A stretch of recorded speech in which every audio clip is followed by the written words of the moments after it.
Topic है आज का फ्लॉपी इन्फेंट। आप न्यूरोमस्कुलर केसेस देख रहे हैं, हॉस्पिटल में अच्छे केसेस सामने दिखते हैं। वैरायटी ऑफ केसेस में से आपको मिलते हैं डीएमडी, डाउन्स भी दिखा होगा, और उसके अलावा आपने देखा होगा स्पास्टिक सीपी। एक वेरिएंट है सीपी का फ्लॉपीनेस। ठीक है, वेरिएंट इसलिए बोल रहे हैं कि सीपी के अंदर क्या होता है कि स्पास्टिसिटी बढ़ जाती है। ठीक है, स्पास्टिक हो जाता है वो। ठीक है, स्पास्टिक हो जाता है जिसकी वजह से जो है वहां पर मसल टोन बढ़ी हुई दिखाई पड़ती है। जब आप हाथ को खींचेंगे तो आपको थोड़ा जोर लगाना पड़ेगा। ठीक है, लेकिन फ्लॉपी के अंदर उल्टा है, वेरिएंट है। ये क्या करेगा, आप छोड़ोगे और वैसे ही वो नीचे गिर जाएगा। तो ये फ्लॉपी का करेक्टर होता है जो सीपी के एक्सट्रीम अपोजिट होता है ना। नदी के दो किनारे, ऐसा समझ लीजिए। ठीक है, तो ये होता है फ्लॉपी इफेक्ट। क्यों होता है, कैसा होता है, ये समझते हैं। ठीक है, तो हम लोग डेफिनेशन और ये सब देखेंगे। डेफिनेशन में इन्फेंट जो रिफर करता है दो चिल्ड्रन प्रेजेंटिंग जनरलाइज हाइपोटोनिया। ठीक है, तो जनरलाइज हाइपोटोनिया जिनके अंदर मिलता है उनके अंदर होता है most often arising out of an insult incurred during the fetal and neonatal period, है ना। न्यूनेटल पीरियड में कोई ना कोई ऐसी दिक्कत हुई है जिसकी वजह से ये जो है हो गया है। अब डेफिनेशन के बाद में क्या क्या चीजें हमको देखने को मिल सकती है। रिस्क फैक्टर्स किसके कारण होता है ये, एक तो ड्रग और टेरेटोजेनिक एक्सपोजर अगर हो रहा हो, पॉलीहाइड्रोएमनियोस हो रहा हो, मेटरनल डिजीज, डायबिटीज, एपिलिप्सी हो रहा हो। ठीक है, किसी को पेरेंटल एज जरा बड़ी ज्यादा एज हो जाती है तो कॉन्सेंग्यूनिटी, मतलब मैरिज एक बार फिर से किसमें हो रही है, अपने रिलेशनल मैरिज हो रही है। Family history of neuromuscular diseases. ठीक है, पूरे उसमें न्यूरोमस्कुलर डिजीज का फैमिली हिस्ट्री पता लगती जा रही है, और अदर अफेक्टेड सिबलिंग्स। ठीक है, हिस्ट्री नियोनेटल हाइपोटोनिया, हिस्ट्री किस चीज के अंदर देखेंगे हम, history since delivery, respiratory effort बच्चे का देखना होगा, एबिलिटी टू फीड, सही से फीड कर पा रहे हैं कि नहीं, लेवल ऑफ अलर्टनेस, बच्चा अलर्ट है कि नहीं है, level of spontaneous activity, characters of cry, Apgar score, resuscitation requirement. Neonatal hypotonia में एक्चुअली हिस्ट्री लेते समय हमें क्या क्या चीजें देखनी है, एक अफेक्टेड पेरेंट्स की हिस्ट्री लेनी है। ठीक है, फिर सिबलिंग्स और कॉन्सेंग्यूनिटी की हिस्ट्री लेनी है, स्टिल बर्थ की हिस्ट्री लेनी है, कहीं कोई बच्चा ऐसा तो नहीं पैदा हुआ जो पैदा होते ही खत्म हुआ हो, चाइल्डहुड डेथ की भी हिस्ट्री लेनी है। इसमें जो प्रेजेंस है बच्चे की रैग डॉल एक्सपीरियंस, जो कपड़े की डॉल देखते हैं ना लटकी रहती है बाहर, उसी तरह की एक्सपीरियंस होता है, अपीयरेंस होता है। तो ये रैग डॉल होती है कि जैसे भी रख दो तो वैसी पड़ी रहती है, उसी तरह से उसका अपीयरेंस रैग डॉल की तरह ही होता है। और हाइपोटोनिया आपके सामने दिख रही है कि डिक्रीज्ड मसल टोन। जब आप बच्चे को इस तरह से उठाएंगे तो ये हेड लैग करेगा। ओके, और जब आप बच्चे को उधर से उठाएंगे, पेट की तरफ से उठाएंगे, तो ये क्या करेगा, जो उसका हेड है और उसके लिम्स है वो पूरे ग्रेविटी की तरफ चले जाएंगे। ठीक है, तो इस तरह की फ्लॉपीनेस होती है। नियोनेटल हाइपोटोनिया के अंदर आइडेंटिफिकेशन करने के लिए आप बैक की तरफ रखेंगे, एग्जामिनर जब अपना हैंड रखेगा तो उसका हेड जो है हैंग करेगा लिम्स के साथ में, इसी तरह से passive extension of the knees रहेगा। ठीक है, pulling the infant from supine position, जब सुपाइन पोजीशन से आप करेंगे सिटिंग पोजीशन पर फिर से हेड लैग करेगा। ये दोनों कैरेक्टर पे है हमारे फ्लॉपी चाइल्ड के। नियोनेटल हाइपोटोनिया में भी अगर आप कोशिश करेंगे बच्चे को उठाने की तो बच्चा आपके हाथ की पकड़ से नीचे जाने लगेगा, क्योंकि वो खुद से कुछ होल्ड नहीं कर रहा है। The legs will be extended, decreased tone of the shoulder girdle allows infant to slip through the examiner's hand. ठीक है, फिर स्कार्फ साइन है, put the child in a supine position. Scarf sign कैसा होता है कि जब आप बच्चे के हाथ को, नियोनेट के हाथ को आप इस तरफ लाना चाहेंगे, देखो नया बच्चा कैसा होता है, स्लाइटली फ्लेक्स पोजीशन में रहता है। आप जब हाथ बच्चे का स्कार्फ की तरह इस तरफ लेना चाहेंगे तो जो ये मिड लाइन पोजीशन है ये इसको प्रिवेंट करेगी नॉर्मल केसेस में। लेकिन इन केस के अंदर, फ्लॉपी केसेस के अंदर, ये मिड लाइन को क्रॉस कर जाएगा। ठीक है, स्कार्फ साइन क्या हुआ, बच्चे के हाथ को स्कार्फ की तरह मिड लाइन की तरफ आपको लेके जाना। अगर बहुत रेजिस्टेंस लग रहा है तो कहीं ना कहीं वो टोन बढ़ा हुआ है बहुत ज्यादा। अगर थोड़ा रेजिस्टेंस लग रहा है और मिड लाइन क्रॉस नहीं हो रहा है, दैट मीन्स वहां पे नॉर्मल पोजीशन। और अगर मिड लाइन क्रॉस हो जा रहा है उसको हम स्कार्फ साइन कहते हैं। ठीक है, स्कार्फ साइन भी क्या है, फ्लॉपी इन्फेंट के अंदर elbow easily crosses the mid line. Okay, important चीज है, कैसे आप देखिए infant, same infant in horizontal suspension, तो इन्वर्टेड यू टाइप पोजीशन होगी। ठीक है, ऐसे। ठीक है, फिर आइए देखते हैं पुल टू सिट पोजीशन में, जैसे हमने 12 वीक इन्फेंट को करने की कोशिश करी तो वो लैगिंग दिखा रहा है, साइड लैग। ठीक, स्कार्फ साइन पॉजिटिव देखिए आपको दिख रहा है ना, सेकंड पिक्चर में आप देखेंगे लैगिंग आपको दिख रही है, इन्वर्टेड पोजीशंस भी दिख रही हैं आपको। फ्लॉपी इन्फेंट प्रेजेंटिंग फीचर्स में हाइपोटोनिया होगा, abnormal posture होगा, diminished resistance to passive movement, abnormal range of joint movement, delay in motor milestones। ठीक है, मतलब जो भी मोटर माइलस्टोन होंगे वो डिलेड हो जाएंगे। अब ये एक इंपॉर्टेंट फीचर्स है जिनको जानना चाहिए। ठीक है, आपको अगर समझना है कि फ्लॉपी इन्फेंट के बच्चे को कैसे ढूंढा जाए तो ये सारी अलग अलग लोगों ने हमको वो बताया कि ये सारी चीजें मिलनी चाहिए। इंक्रीज फ्लेक्सिबिलिटी, तो ज्यादा ही फ्लेक्सिबल मिलेगा बच्चा आपको, diminished resistance to the passive movement, आप कोई मूवमेंट कर रहे हैं पर वो कोई रेजिस्ट शो नहीं कर रहा। डिलेड मोटर स्किल्स, ठीक है, मोटर स्किल्स पूरी तरह डिलेड है। लीनिंग ऑन एक्सटर्नल सपोर्ट, जो भी सपोर्ट मिला उस पर लीन हो गया। फिर डिक्रीज एक्टिविटी टॉलरेंस, ठीक है, कोई भी एक्टिविटी आप करना चाहो तो बिल्कुल डिक्रीज है। डब्ल्यू या एम सिटिंग, पोजीशन भी रहेगा तो डब्ल्यू सिटिंग बनाएगा या एम सिटिंग बनाने की कोशिश होगी। डिफिकल्टी इन प्रोन और सुपाइन पोस्चर्स, ठीक है, प्रोन या सुपाइन पोस्चर्स में उसको बैठने में दिक्कत होगी। विंगिंग ऑफ स्केपुला, स्केपुला थोड़ा बाहर की तरफ निकला हुआ दिखेगा। फिर डिमिनिश्ड और एब्सेंट रिफ्लेक्सेस, जब आप रिफ्लेक्सेस चेक करेंगे या तो डिमिनिश्ड मिलेंगे एब्सेंट मिलेंगे। यहाँ पर दो चीजें आती हैं इस पॉइंट पर, डिमिनिश्ड और एब्सेंट रिफ्लेक्सेस। अगर रिफ्लेक्स प्रेजेंट मिल रही है फिर भी हाइपोटोनिया है, तो मतलब रिफ्लेक्सेस प्रेजेंट है और फिर भी हाइपोटोनिया है, इसका मतलब पेरिफेरल ओरिजिन। और अगर रिफ्लेक्स एब्सेंट है और डिमिनिश्ड है तो इसका मतलब सेंट्रल ओरिजिन, ठीक है, सेंट्रल का मतलब सेंट्रल नर्वस सिस्टम में। और अगर मतलब कि ये है आपका रिफ्लेक्सेस मिल रही है तो इसका मतलब वहां ओरिजिन पेरिफेरल न्यूरोमस्कुलर जंक्शन। आई समझ में बात? कहां से कंट्रोल होता है? माइंड से और न्यूरोमस्कुलर जंक्शन से, ठीक। फिर डिमिनिश्ड एब्सेंट हो गया, हाइपर मोबाइल ज्वाइंट्स, ज्वाइंट्स बड़े हाइपर मोबाइल हो जाएंगे, यहीं तक आता है उसका यहां तक आ जाएगा, ठीक है। फ्रॉग लाइक पॉस्चर, बैठेगा तो फ्रॉग लाइक पॉस्चर की तरह दिखेगा। फिर कुछ और चीजें जैसे ऑब्जर्वेशन हमें करना है, पैल्पेशन करना है, रेजिस्टेंस टेस्टिंग करनी पड़ेगी, उसके पॉस्चर को देखना पड़ेगा, manual muscle testing, reflex testing करना पड़ेगा। डेवलपमेंटल टेस्ट जो आपके करते हैं, कौन कौन से टेस्ट होते हैं डेवलपमेंटल टेस्ट में? खूब सवाल पूछे आप लोग का जवाब मुझे नहीं आता है। Baroda developmental test, Trivandrum development screening test, Bayley's screening test, खूब सारा पढ़ने के बाद ऐसी हाल है भाई, ठीक है। मैनुअल मसल टेस्टिंग, ठीक है, डेवलपमेंटल टेस्ट करेंगे, एंटी ग्रेविटी टेस्ट करेंगे, और रेंज ऑफ मूवमेंट्स आप देखेंगे। आरओएम एक्सरसाइजेस कराते हैं ना जब हम लोग फिजियो कराते हैं तो उनको तो वो सारी चीजें करनी होगी, ठीक है। इसका लोकलाइजेशन के अंदर कहाँ कहाँ चीजें हो सकती है, रीजन अगर है तो तीन जगहों पे हो सकते हैं, brain, spinal cord, peripheral nervous system, neuromuscular transmission, muscles and systemic disorders हो सकते हैं, टोटल ऑल एंड ऑल, ठीक है। Causes of central nervous system, brain malformation हो सकता है पहला, ठीक है।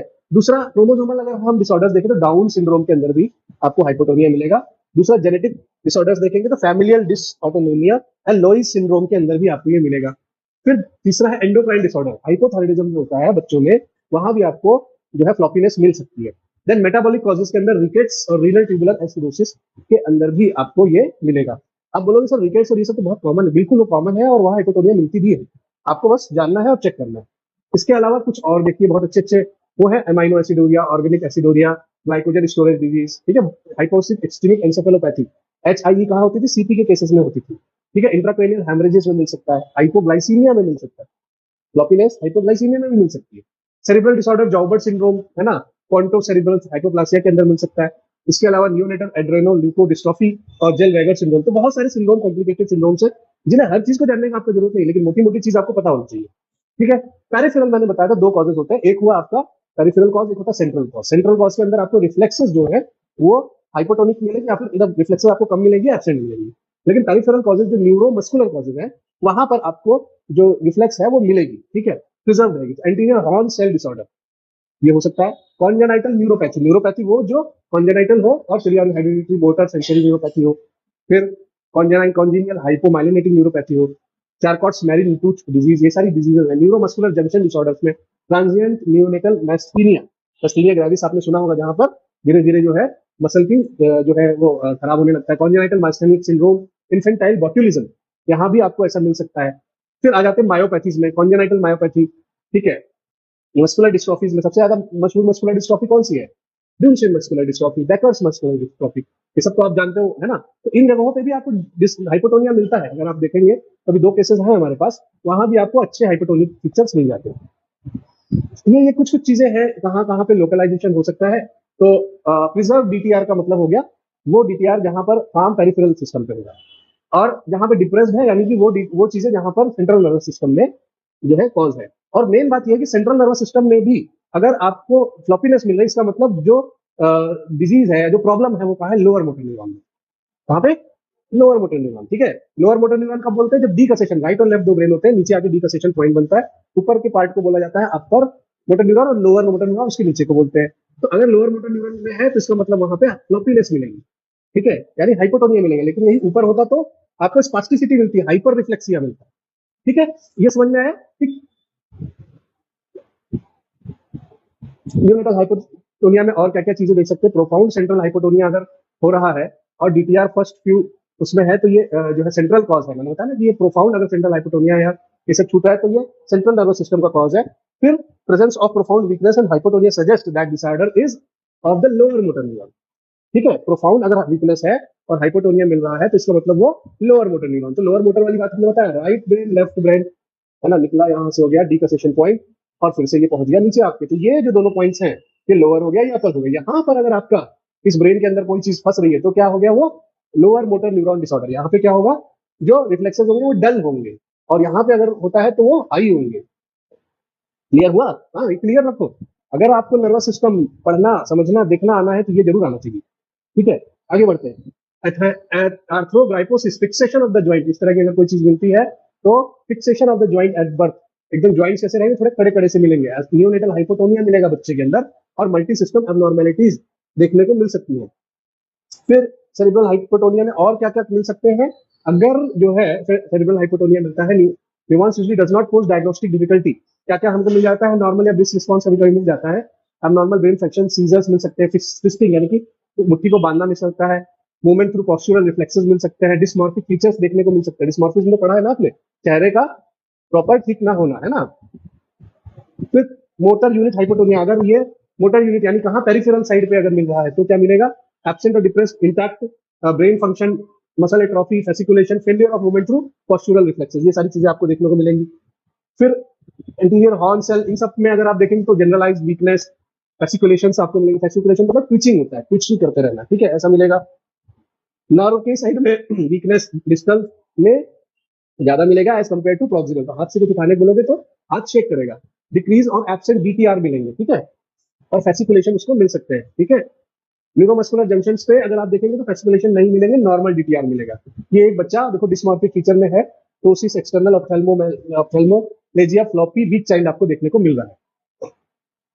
न्यूनेटल हाइपोटोनिया और मसल वीकनेस प्रॉक्सिमल डिस्टल हो गया। आयुर्वेद में क्या होता है, बहुत ही इंपॉर्टेंट, बहुत ही अच्छा है, अभी तक समझ में आ गया होगा। बहुत सारी चीजें मत देखो, वो जो टेबल हमने बनाई थी शुरुआत में जिसमें फ्रॉग लाइक रैग डॉल वाला अपीयरेंस वो मिल रहा, उसको देखो, और फिर उसके बाद एक एक करके आप उसको देखो। आयुर्वेद क्या कहता है, ये वात रिलेटेड समस्या है, तो वात का काम क्या है, वाह गति गंधनियो बोलता है, ठीक है। फिर उसके बाद ये काम किसका है, व्यान वायु का, ठीक है। व्यान वायु क्या करता है काम, गति प्रसारण का काम करता है। यहाँ क्या नहीं हो रहा है, गति और प्रसारण ही नहीं हो रहा है, इसका मतलब प्रॉब्लम कहीं ना कहीं वात रिलेटेड ही होगी।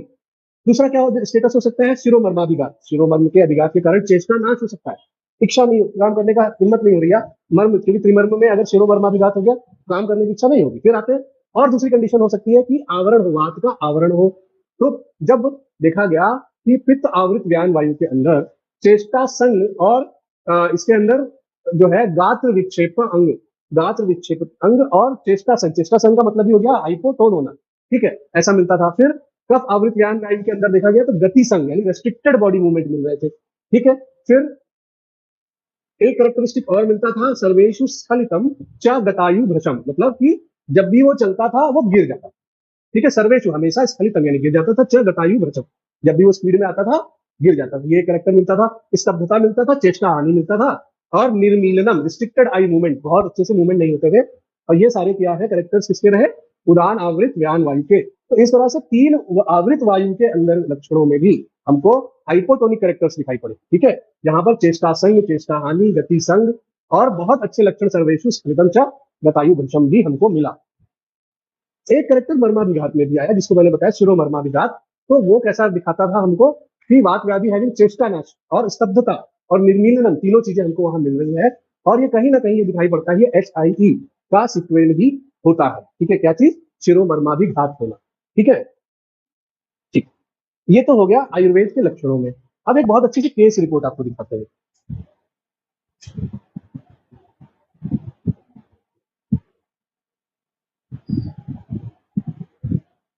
शायद कुछ लोगों ने देख भी रखी हो, ठीक है। तो एक 2.5 साल का बच्चा कॉमर्स भत्ते डिपार्टमेंट में आया, अटेंड किया, complaint with delayed milestone, unable to stand, balance with और विदाउट सपोर्ट, ठीक है। पेरिनेटल कॉजेज उसको ये बोल रहे थे कि antenatal history was normal, case was first before pregnancy, पहला बच्चा था, birth history short term gestation, normal delivery, 3 kilo का बच्चा, delayed cry and patient had past history of seizures, ठीक है, समझते जाओ। फिर postnatal period which he was hospitalised for 10 days, वहां पर उसको आर्मी हॉस्पिटल में एडमिट किया, और रेस्पिरेटरी डिस्ट्रेस और रिफ्यूजल टू फीड के साथ में, और there he was assessed for hypotonic state and discharge with the diagnosis of hypotonic infant. उसका एमआरआई किया गया, एमआरआई के अंदर उसको एचआईई सीक्वल की डायग्नोसिस दी गई, ठीक है। फिर ये देखा गया कि नेक होल्डिंग वो डेवलपमेंटल हिस्ट्री जो उसकी ली गई, ये दिखाया उसने कि जो उसकी नेक होल्डिंग थी वो 12 महीने पे आई, सिटिंग विद और विदाउट सपोर्ट 21 महीने पे आया, और 24 मंथ की एज पर baby was able to grasp the rattle ring, यानी कि पामर ग्रास। रैटल रिंग कैसे करेगा? पामर रिंग ना, ठीक है। फिर उसके बाद जो है reach out to an object, वो 12 से 27 महीने में आया। ये किसके थ्रू किया? सीडीएसटी बीडीएसटी के थ्रू, ठीक है। ये डिले जो हम लोगों ने देखा, चलो ये तो बहुत सारी चीजें उसी की है, ये पूरा टाइमलाइन है। अब फ्लॉपी ये देखो मिला हमको वहां क्या क्या, तो देखने को मिला increase flexibility, diminish resistance to passive movement. जो जो प्लस है वो हमें मिला, जो माइनस है वो हमें नहीं मिला, वहीं से निकाला है। Leaning to the support, decrease activity tolerance हमको मिला, डब्ल्यू एम सिटिंग नहीं मिली, difficulty in prone supine position, winging of scapula नहीं मिला, डिमिनिश रिफ्लेक्सेस मिले, हाइपर मोबिलिटी ऑफ जॉइंट्स नहीं मिला, फ्रॉग लाइक पोस्चर मिला, एडिशनल कैरेक्टर्स कुछ खास नहीं मिले, इम्पेयर्ड पोस्चरल अलाइनमेंट मिला, प्रोनेटेड फीट मिला, प्रोट्रूडिंग एब्डोमेन मिला, और इंक्रीज्ड काइफोलॉर्डोसिस हमें नहीं मिली, रिड्यूस्ड बैलेंस मिला, पुअर एंड्योरेंस, मसल वीकनेस और हाइपोटोनिक फेसिस नहीं मिली। हमने किया क्या? हमने 180 दिन तक उस पर काम किया, ठीक है। ये पूरा टाइमलाइन है 2011 से 12 के बीच में।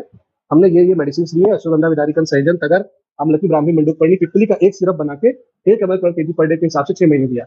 अभियान कराया, बला तेल, शक्तिशाली कराया, पिंड श्वेत कराया, है ना, शक्तिशाली पिंड श्वेत, सिरोधारा कराई, और मात्रा वस्ती प्रसारणी तेल की दी। ये सारी चीज हमने किया। और ये देखिए कुछ कुछ फीचर्स उसके दिख रहे हैं, relevant sign and symptoms, ragdoll experience, photo आप इसका देख सकते हैं किस तरह से है, ठीक है। अगर खुल जाता है तो मैं दिखा भी देता हूँ।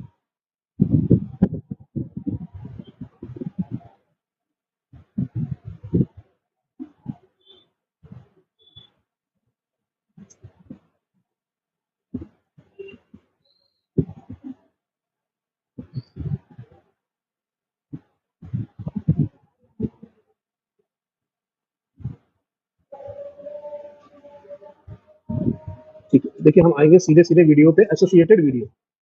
अमूमन ये लोग ऐसे वीडियोस पब्लिश नहीं करते, और इन्होंने किया। 3 वीडियोस हैं, अच्छे वीडियोस आपको दिखेंगे,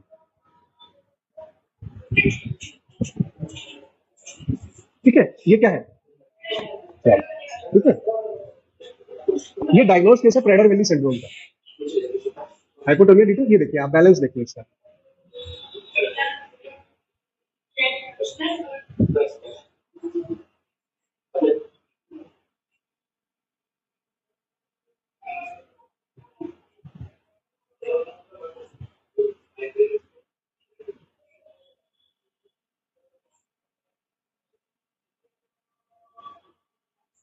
देखो हमको क्या नहीं मिला, डीटीआर नहीं मिल रहा है ना, ठीक है।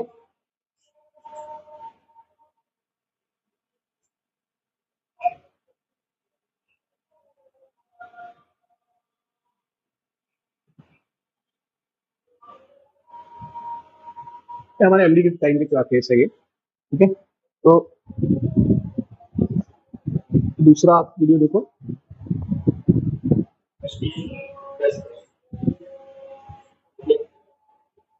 इसमें वही दिखा रहे हैं कि क्या क्या चीजें एब्सेंट है, ठीक है। फिर से उसी को दिखा रहे हैं,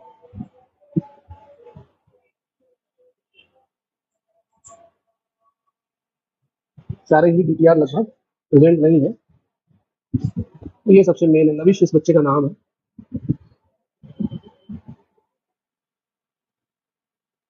इसके साथ साथ इसका केस वो भी चलेगा, सेकंड ग्रेड एचआईवी का केस है, हाइपोटोनिया है। सेम आपको वो पिक्चर्स दिखा रहे हैं अभी, ठीक है। हाइपोटोनिया बहुत है और बैलेंस बिल्कुल नहीं है, नॉर्मल पॉस्चर है, ठीक है। अभी देखो सपोर्ट के साथ खड़ा भी नहीं हो पाता है ये। फिर हम लोगों ने इसकी थेरेपी शुरू करी थी,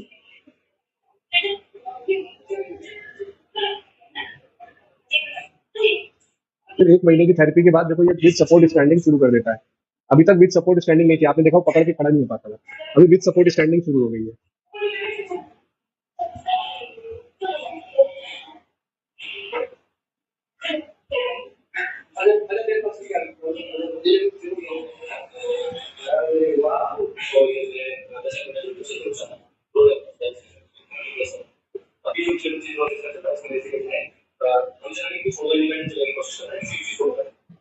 ये 2 महीने की थेरेपी के बाद देखो ये इसमें चेंजेस आपको दिख रहे हैं, ठीक है। ये